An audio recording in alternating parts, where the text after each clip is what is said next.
네, 안녕하세요. 4월 2일 첫 번째 동영상입니다. 사실 이제 사회 수업을 이제 4월 1일에 올렸어야 되는데, 선생님이 촬영을 하고 이제 제대로 이제 종료 버튼을 누르지 못해서 다시 촬영하게 되었어요. 네, 조금 늦었는데 선생님 좀 미안하게 생각하는데 이번에는 잘 촬영하게 어, 되었으면 좋겠어요. 네, 우선 우리가 지난 시간에 공부했던 걸 잠시 이제 생각을 해볼게요. 우리가 지난 시간에 공부한 건 지도에 대해서 공부를 해봤어요. 네, 우선 지도는 두 가지 조건을 만족해야 돼요. 첫 번째, 위에서 본 것을 그린 것이고요. 두 번째, 어떤 약속에 따라 그려진 게 지도예요.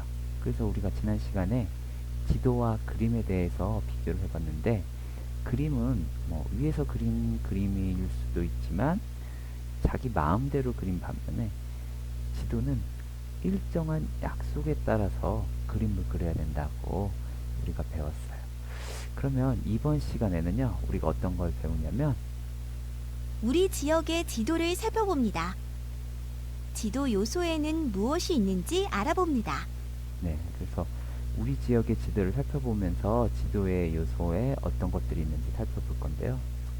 사실 오늘 공부할 거는 우리 지역은 아니고요. 대전광역시예요. 네, 대전광역시인데 혜진이네 반 친구들은 지역의 다양한 모습이 담긴 지도를 살펴봤습니다. 그래서 혜진이네 반 친구들이 살고 있는 대전광역시 지도를 보면서 이제 지도에는 어떤 요소들이 있는지 하나씩 우리가 같이 공부해 보도록 하겠습니다. 자, 여기 친구, 네, 여자친구는 어떤 부분을 보고 있는지 한번 볼게요. 산에 표시된 숫자는 무엇일까? 네, 여기 여자친구는 산에 표시된 숫자에 대해서 관심을 갖고 있는데 지도를 확대해서 한번 볼게요. 네, 여기 가파산이라고 이렇게 있고 여기 삼각형 모양이 있고 숫자로 469, 469가 써져 있고요. 그 밑에 보면 반계산도 있네요.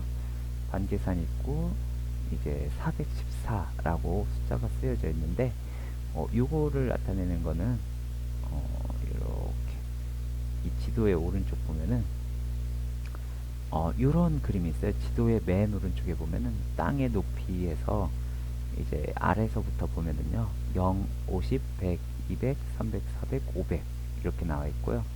거기 이제 단위가 미터예요. 미터. 그래서 이거는 땅의 높이에 따라서 색깔이 달라지는데 땅의 높이가 낮을수록 연두색이고요. 이렇게 쭉쭉쭉 올라갈수록 이제 연두색이 옅어졌다가 높아질수록 갈색이 진해지는 게 이제 땅의 색깔이고요. 그 다음에 이제 여기에 이 숫자 미터, 요게 이 숫자가 의미하는 그 단위예요. 그래서 쉽게 얘기하면 네, 여기 가파산은요 469m라는 걸 의미하고요. 이 가파산이 있는 위치가 이제 400m 이상이면 상당히 높은 위치이기 때문에 갈색이 되는 거예요. 근데 이제 이렇게 평지, 그러니까 이제 낮은 곳으로 갈수록 색깔이 옅어지고요. 연두색일수록 이제 낮은 거예요. 그래서 이 산 밑에 있는 숫자는 산의 높이를 나타낸다. 높이의 단위 469m. 네, 이렇게 생각하면 좋을 것 같아요. 자, 이렇게 밑으로 와서 밑에 있는 남자친구, 14쪽 밑에 있는 남자친구는 어떤 부분을 살펴보는지 같이 한번 볼게요. 지도에 있는 여러 색깔은 무엇을 나타낼까? 이것은 무엇을 나타낼까? 한번 볼게요. 네, 지도에 있는 여러 색깔들이 있는데요. 우선 이제 첫 번째로 아까 선생님이 얘기했던 땅의 높이에 따라서 색깔이 이제 바뀌게 되었고요. 그리고 이제 두 번째로는 지도에 나와 있는 땅이 어떻게 쓰이는지에 따라서 색깔이 또 달라지게 돼요. 여기 분홍색 부분이 이제 한 가운데에 많이 있는데 이 부분들은 이제 이 지도의 용지가 어떻게 사용되는지 여기 이 분홍색 부분들은 이제 쉽게 생각하면 이제 도시 지역이라고 생각하면 돼요. 그래서 이제 도시 지역으로 땅이 사용되고 있는 지역들이 이제 분홍색 부분이고요. 그리고 이제 보라색 부분이 있어요. 보라색 부분은 어떤 곳들이 보라색이죠? 네, 학교. 이제 학교 부분이 이제 보라색으로 이렇게 되어 있어요. 여기 큰 대학교들이 많이 있네요. 그래서 뭐 한남대학교, 대전대학교, 카이스트, 카이스트도 대전에 있네요. 그래서 이제 보라색 부분은 학교고요. 그 다음에 이제 녹색 부분이 있어요. 녹색으로 칠한 부분. 이런 데는 공원 같은데, 아니면 여기 종합운동장, 이런 것들은 녹색으로 또 표시되어 있어요. 네, 그리고 여기 남자친구가 이제 궁금했던 기호가 요 기호인데요. 녹색 십자가, 방패 같은데 녹색 십자가가 있는 거, 요거는 이제 여기 밑에 보면은 병원을 의미한다고 나와 있죠. 그래서 사실 기호는 되게 많아요. 초등학교, 중학교, 고등학교를 나타내는 기호, 이 우체국, 제비 같은 거, 기호, 이렇게 다양하게 있는데, 이 기호에 대해서는 이제 나중에 우리가 좀 더 상세하게 공부할 기회가 있을 것 같아요. 네, 이제는 15쪽으로 한번 넘어가 볼게요. 15쪽에 위에 있는 여자친구부터 한번 살펴볼게요. 위에 있는 여자친구는, 이 표시는 왜 필요할까? 네, 여기 지도에 보면은요, 오른쪽에 위쪽 보면은 여기 숫자 4자로 표시되어 있는 경우가 많아요. 숫자 4자로 표시되어 있고, 동서, 남, 북 이렇게 있는데, 요거는 이제 우리가 방위표라고 하거든요. 그래서 지도를 볼 때 어느 쪽이 이제 북쪽이고, 어느 쪽이 남쪽이고, 어느 쪽이 동쪽이고, 어느 쪽이 서쪽인지, 이제 요게 표시가 되어 있으면 우리가 지도를 보기 좋은데요. 우선 기본적으로 지도를 우리가 딱 봤을 때 위쪽이 북쪽이에요. 북쪽. 위쪽이 북쪽. 이제 위쪽이 북쪽이니까 여기 북한 쪽으로 가는 길, 이렇게 쭉 가면 북한 간다. 그 다음에 아래쪽이 남쪽이에요. 그리고 오른쪽, 여러분들 한번 오른손 들어볼까요? 오른쪽이 동쪽이라고 생각합니다. 그리고 왼쪽이 서쪽이다. 내가 보는 방향에서 위쪽이 북쪽, 아래쪽이 남쪽, 오른쪽이 동쪽, 왼쪽이 서쪽. 네, 이렇게 생각하면 좋겠고요. 이 방위표에 대해서도 이제 한번 우리가 자세하게 공부해 볼 기회가 있을 것 같아요. 네, 15쪽 아래 남자친구는, 지도에서 우리는 어떤 정보를 찾을 수 있을까?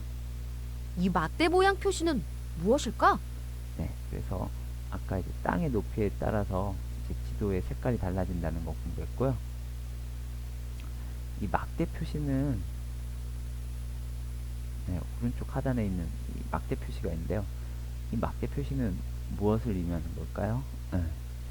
네, 우리가 지도에는요, 실제 크기대로 그릴 수가 없어요. 예를 들어서 여기 한밭 종합 운동장이 있는데, 운동장을 지도에다가 그 크기 그대로 그릴 수 있을까요?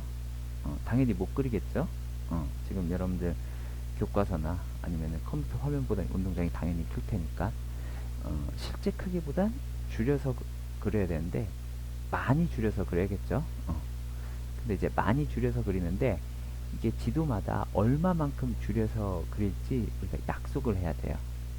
그걸 이제 약속하기 위해서 이 막대 그림이 있는데, 이걸 우리가 축척이라고 해요. 축척. 그래서 이 축척에 대해서도 우리가 자세히 이제 알아볼 텐데요. 쉽게 얘기하면 이 막대 길이만큼이 이제 실제 거리에서는 1km이다 라는 거야. 그래서 여기 요 막대 그림이 있으면 요만큼 길이가 실제에서는 1km인데 여기서는 요만큼 길이로만 나타낸다 라고 생각을 하면 되는데요. 요것도 좀 많이 어려운 부분인데, 이제 뒷부분에 더 자세하게 공부를 해보도록 할게요. 네, 이 정도로 우리가 지도의 요소들에 대해서 살펴보고 다음 쪽으로 넘어가 보겠습니다. 네, 우리 다음 쪽으로 넘어가 보면 우리 지역의 위치에 대해서 우리가 공부를 해볼 건데, 우선 글을 선생님이 한번 읽어볼게요. 우리나라 지도를 보면 우리 지역의 위치를 쉽게 알 수 있습니다. 혜진이가 살고 있는 대전광역시를 우리나라 지도에서 찾아 표시해 봅시다. 대전광역시의 위치를 확인하고 대전광역시 지도에서 혜진이네 학교가 있는 유성구를 찾아 표시해 봅시다. 이렇게 나와 있네요. 아까 우리가 본 그림은 이제 어떤 도시 지역에 대한 그림이고요. 우리가 지금 보고 있는 거는 우리나라 이제 전체를 나타내는 전도예요. 전도. 그래서 우리나라 전도에서 우선 이제 혜진이가 살고 있는 대전광역시를 찾아보고요. 그리고 이제 대전광역시 안에서도 이제 유성구를 또 찾아볼 거예요. 네, 그래서 여기 이제 여러 지역이 많이 나와 있는데 여기 자 우선 대전광역시가 어디 있는지 찾아봐야 돼요. 글씨가 좀 작은데 대전광역시는 여기 한 가운데쯤 여기 있어요. 요거를 클릭하면 또 이제 뭐 유성구, 대덕구, 서구, 중구, 동구 이렇게 나와 있는데 혜진이네 학교는 어디에 있냐면 유성구에 있어요. 그럼 유성구를 클릭을 해보면 네 찾았네요. 그래서 대전광역시 유성구를 이제 찾아봤고요. 자 여기서 보면은 우리나라 지도에서 우리 지역의 위치를 찾아볼게요. 우리 지역은 어디예요? 우리 지역은 용인이에요. 용인. 근데 용인인데 용인은 어디에 속하냐면 경기도에 속해요. 그래서 우리가 여기서 이제 우리 지역을 찾으려면 경기도를 먼저 찾고 용인을 찾아야 돼요. 자, 한번 찾아볼까요? 네, 경기도를 클릭해보면 또 이제 여기에 다양한 뭐 시가 있고 군이 있네요. 우선 시, 어떤 건 시고 어떤 건 군일까요? 시는 이제 좀 도시 지역이 많은 곳이 이제 시라고 생각하면 좋을 것 같고요. 군은 이제 농촌이나 뭐 어촌, 그다음에 이제 산촌 이렇게 아직 개발이 좀 덜 된 부분은 이제 군이에요. 그래서 이제 우리는 용인시인데요. 용인시는 이쪽에 있죠. 그래서 우리가 사는 지역도 한번 찾아보았어요. 네, 이제 마지막으로 마무리 퀴즈 하고 오늘 수업 마무리할게요. 자, 마무리 퀴즈 1번. 아래 지도를 보고 알 수 있는 것이 아닌 것, 그러니까 알 수 없는 것을 찾으라는 거예요. 알 수 없는 것은 무엇인가요? 이렇게 나와 있네요. 자, 보기부터 하나씩 볼게요. 1번 지역에 있는 강의 이름. 자, 2번 지역에 있는 산의 위치. 3번 지역에 있는 학교의 이름. 4번 지역에 사는 사람들의 수. 5번 지역을 지나가는 도로의 이름. 자, 하나씩 살펴볼게요. 자, 1번 지역에 있는 강의 이름. 강의 이름이 아까 있었나요? 자, 뭐 보면 우리 우선 여기 기호를 보면 강은 잘 모르겠는데 하천이 있고 호수가 표시되어 있어요.